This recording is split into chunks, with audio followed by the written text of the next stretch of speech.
नमस्कार, जय हिंद, वंदे मातरम साथियों। जैसा कि आप सभी को पता है, रीट की वैकेंसी आने वाली है और जनवरी के दूसरे पखवाड़े में एग्ज़ाम होने वाला है, प्री एग्ज़ाम होने वाला है। तो दोस्तों, आपकी तैयारी अच्छी चल रही होगी और मैं आपके लिए लाया हूं व्यक्तित्व के कुछ प्रश्न। दोस्तों, अगर आपने वीडियो को लाइक नहीं किया तो वीडियो को लाइक ज़रूर कर लें और चैनल को सब्सक्राइब करना ना भूलें। अब चलते हैं अपने प्रश्नों की ओर।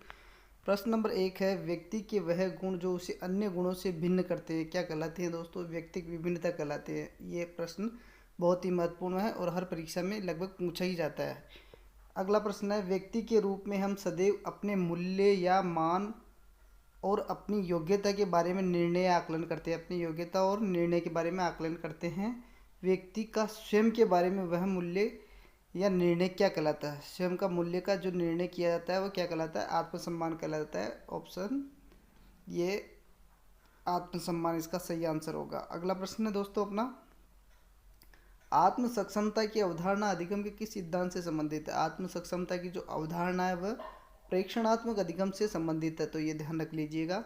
अगला प्रश्न है अपना, जो लोग बाह्य पर्यावरण की मांगों के अनुसार अपने व्यवहार को परिवर्तित करने की क्षमता रखते हैं उनका आत्म परिवीक्षण होता है। कैसा होता है? उच्च स्तरीय होता है। जो बाहर के वातावरण के अनुसार अपने को परिवर्तित कर लेते हैं उनकी आत्म परिवीक्षणता होती है जो उच्च स्तरीय होती है। अगला प्रश्न है दोस्तों अपना, आत्मनियंत्रण हेतु महत्वपूर्ण मनोवैज्ञानिक विधियां कौन सी है? तो यह है अपने व्यवहार का प्रेक्षण करना, आत्म अनुदेशन और आत्म प्रबलन। ये मनोवैज्ञानिक विधियां हैं जो आत्मनियंत्रण हेतु उपयोगी है। अगला प्रश्न है, व्यक्तित्व शब्द लैटिन भाषा के शब्द से बना है और पर्सोना से लिया गया है और इसका अर्थ मुखौटा होता है। ये प्रश्न 3 प्रश्न हो गए, 1 2 3, 3 प्रश्न हो गए एक ही प्रश्न में और तीनों महत्वपूर्ण स्टार लगा लीजिए दोस्तों बिना कहे हुए। व्यक्तित्व शब्द किससे बना है? लैटिन भाषा के शब्द से और पर्सोना से लिया गया है और इसका अर्थ होता है मुखौटा। अगला प्रश्न है अपना, व्यक्तित्व व्यक्ति में उन मनोदैहिक व्यवस्थाओं का गत्यात्मक संगठन है जो वातावरण के साथ उसके अपूर्व समायोजन को निर्धारित करता है। व्यक्तित्व की यह परिभाषा किसने दी थी? गत्यात्मक संगठन की कहीं भी बात आ जाए इसका मतलब ये GW आलफोर्ड ने यह परिभाषा दी थी। स्टार लगा लीजिए, आलफोर्ड की यह परिभाषा बहुत ही महत्वपूर्ण है। व्यक्तित्व की विशेषताएं क्या है ये देख लीजिएगा। इसके अंतर्गत शारीरिक और मनोवैज्ञानिक दोनों घटक होते हैं, शारीरिक और मनोवैज्ञानिक दोनों आते हैं। किसी व्यक्ति विशेष के व्यवहार के रूप में इसकी अभिव्यक्ति पर्याप्त रूप से अनन्य होती है।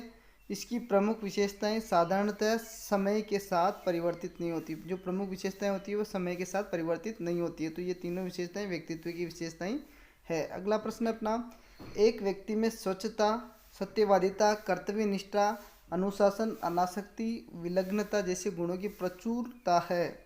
व्यक्तित्व के त्रिगुण वर्गीकरण के अनुसार ऐसे व्यक्ति किस प्रकार के होते हैं? ये सात्विक प्रकार के व्यक्ति होते हैं, सात्विक प्रकार के व्यक्ति। अगला प्रश्न है, जैविक रूप से आधारित प्रतिक्रिया करने का विशिष्ट तरीका कहलाता है। कैसा तरीका कहलाता है?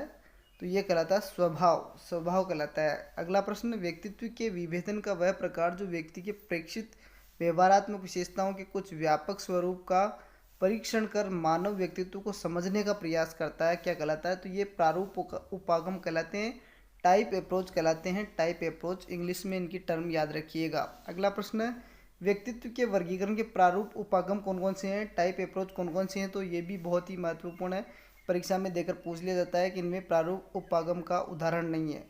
तो ये प्रारूप उपागम है, हिपोक्रेटस का वर्गीकरण, युंग का वर्गीकरण, फ्रीडमैन और रोजनमैन का वर्गीकरण, सेल्डन का वर्गीकरण और क्रेसमर का वर्गीकरण। ये सभी प्रारूप उपागम के अंतर्गत, टाइप अप्रोच के अंतर्गत आते हैं।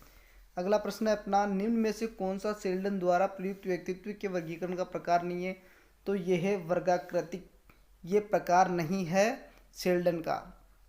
अगला प्रश्न है, क्रेसमर के वर्गीकरण के अनुसार पिकनिक प्रकार की व्यक्तित्व की विशेषता कैसी होती है? पिकनिक प्रकार के जो व्यक्ति होते हैं उनकी विशेषता कैसी होती है? छोटा कद, भारी शरीर, बहिर्मुखी विद्यार्थी अंतर्मुखी विद्यार्थी से किस भाषा के आधार पर भिन्न होता है? विशेषता के आधार पर भिन्न होता है। तो मन ही मन परेशान होने की अपेक्षा अपनी भावनाओं की अभिव्यक्ति करता है। मन ही मन परेशान होने की अपेक्षा अपनी भावना को अभिव्यक्त करता है। अगला प्रश्न अपना, युंग के वर्गीकरण के अनुसार जो व्यक्ति सामाजिक द्वंद्वों से पलायन करते हैं, सामाजिक द्वंद्वों से जो पलायन करते हैं उन्हें अंतर्मुखी कहा जाता है। और जो सामाजिक द्वंद्वों में भाग लेते हैं उन्हें बहिर्मुखी कहा जाता है। तो ये प्रश्न भी बहुत इंपॉर्टेंट है। अगला प्रश्न है अपना, निम्न में से कौन कोरोनरी हृदय के प्रति ज़्यादा संवेदनशील होते हैं? कोरोनरी हृदय वाले होते हैं वो होते हैं टाइप ए प्रकार के व्यक्ति। अगला प्रश्न है, केनन के वर्गीकरण के अनुसार तीव्र लालसा और दूसरों के प्रभुत्व जगाने वाले कहलाते हैं, क्या कहलाते हैं? हाइपरथायराइड कहलाते हैं ऐसे व्यक्ति, तीव्र लालसा और दूसरों पर प्रभुत्व जमाने वाले व्यक्ति। अगला प्रश्न अपना, स्प्रेंजर द्वारा व्यक्तित्व वर्गीकरण के प्रकार है, तो ये हैं थ्योरेटिकल, सोशल और इकोनॉमिक। ये 3 प्रकार है, थ्योरेटिकल, सोशल और इकोनॉमिक। 19वां प्रश्न है अपना, व्यक्तित्व वर्गीकरण विशेष उपागम, व्यक्तित्व के विशेष उपागम के संबंध में सत्य कथन है, तो ये सभी सत्य कथन है। विशेष समय की विमा पर अपेक्षाकृत स्थिर होते हैं, विभिन्न परिस्थितियों में विशेषकों की में संगति होती है, उनकी शक्ति, उनका संयोजन एक व्यक्ति से दूसरे व्यक्ति में भिन्न पाया जाता है। ये तो जरूर देख लीजिएगा, एक व्यक्ति और दूसरे व्यक्ति में भिन्न पाया जाता है, इसी कारण व्यक्तित्व में व्यक्तिगत भिन्नता पाई जाती है। तो ये बहुत महत्वपूर्ण प्रश्न था। अगला प्रश्न अपना, आलपोर्ट के विशेष सिद्धांत के अंतर्गत विशेषकों का निम्न में से किस वर्ग में वर्गीकरण नहीं हुआ? तो उपयोगी विशेषक, यूजफुल ट्रेड में इसका वर्गीकरण नहीं हुआ है। अगला प्रश्न है, केटल द्वारा विश्लेषित किए गए व्यक्तित्वशील गुणों की संख्या कितनी है?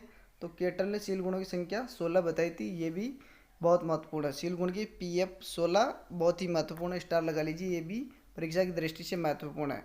अगला प्रश्न है, अंतर्मुखता बहिर्मुखता के व्यक्तित्व का लक्षण निम्न के द्वारा प्रस्तावित होता है, किसने प्रस्तावित किया था? ये हेस आइजेंक ने अंतर्मुखता बहिर्मुखता व्यक्तित्व का लक्षण बताया था।